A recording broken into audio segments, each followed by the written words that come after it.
Kami dari kelompok 1. Baik, kami akan menjelaskan tentang pencemaran udara.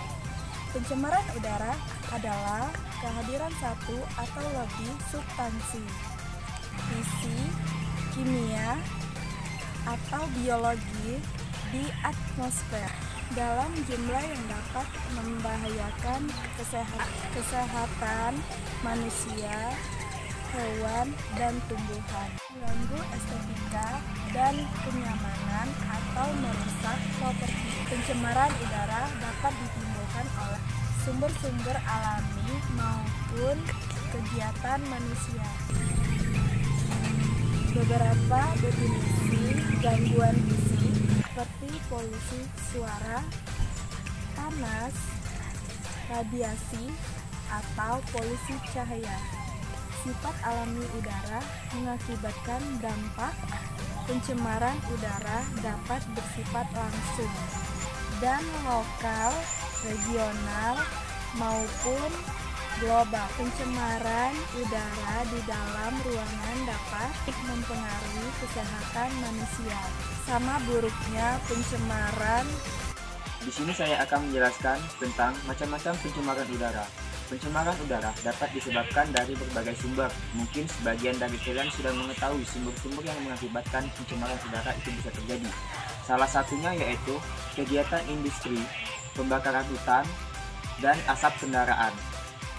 Dan udara yang tercemar oleh kegiatan seperti pembakaran hutan, asap kendaraan bermotor, kegiatan industri, sangatlah berbahaya bagi makhluk hidup yang ada di bumi, terutama bagi manusia.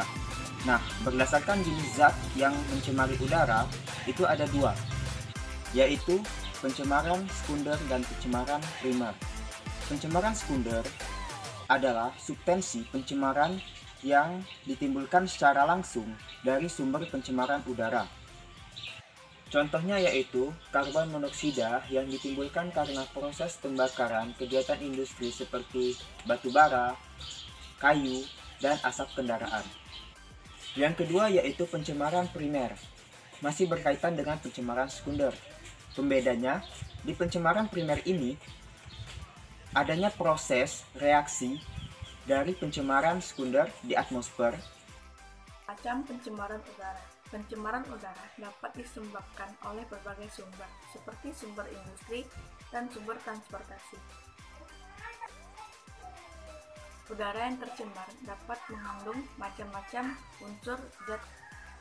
Berdasarkan jenis zat yang mempengaruhi dapat dibedakan menjadi dua jenis, yaitu pencemaran udara. Pencemaran udara primer merupakan pencemaran udara yang disebabkan langsung oleh pencemarannya ikatan karbon dalam senyawa aktivitas. Pencemaran udara sekunder merupakan pencemaran yang disebabkan oleh reaksi zat-zat. Pencemaran udara primer yang terjadi di atmosfer. Contohnya peningkatan debu di udara yang terjadi di atmosfer dari transportasi, industri, dan lain-lain. Oke, di sini saya akan menjelaskan tentang jenis-jenis bahan pencemaran udara. Yang satu, karbon monoksida, 2 nitrogen oksida, 3 CFC, 4 hidrokarbon, 5 senyawa organik volatil, 6 partikulat, 7 radikal bebas. Dan sedangkan dampak pencemaran udara adalah ada 5. Yang satu, dampak kesehatan, yaitu infeksi saluran pernapasan. Yang kedua, dampak terhadap tanaman mengalami pencemaran udara yang tinggi dapat terganggu. Yang ketiga, hujan asam, yaitu mempengaruhi air permukaan. Yang keempat, efek rumah kaca, yaitu peningkatan suhu rata-rata bumi. Dan yang kelima adalah kerusakan lapisan ozon, yaitu menyebabkan laju. Saya akan menjelaskan proses terjadinya pencemaran udara.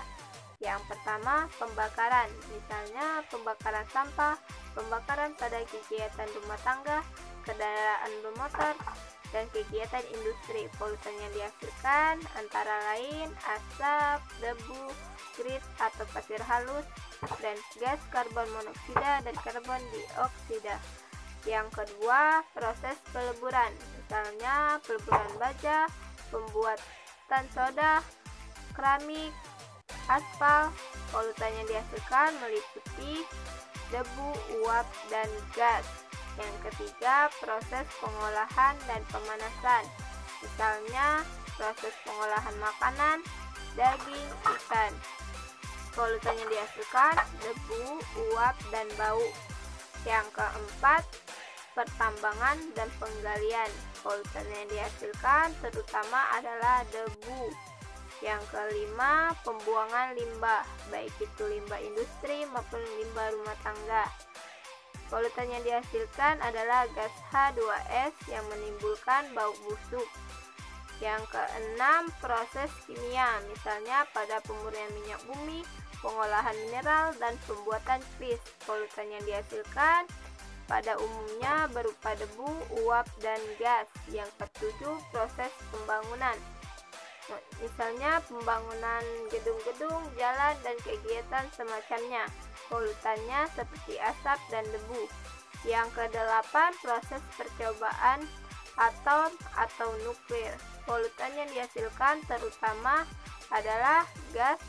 Baiklah, di sini saya akan menjelaskan tentang cara pencegahan pencemaran udara.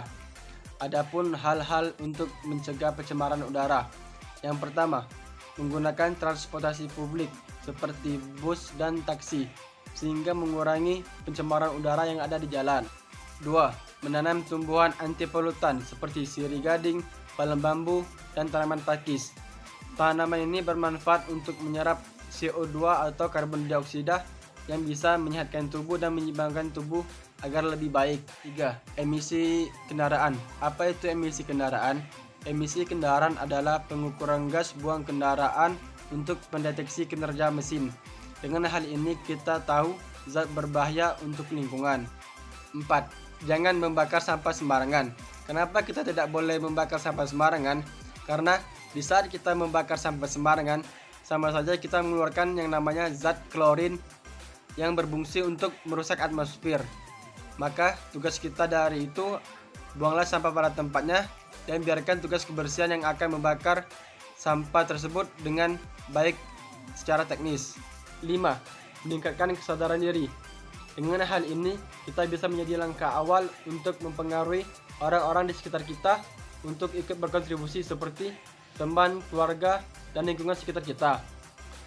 Apabila hal kecil seperti ini bisa tercipta dengan baik, maka tidak mungkin Indonesia bisa menjadi negara yang maju serta anti pencemaran udara.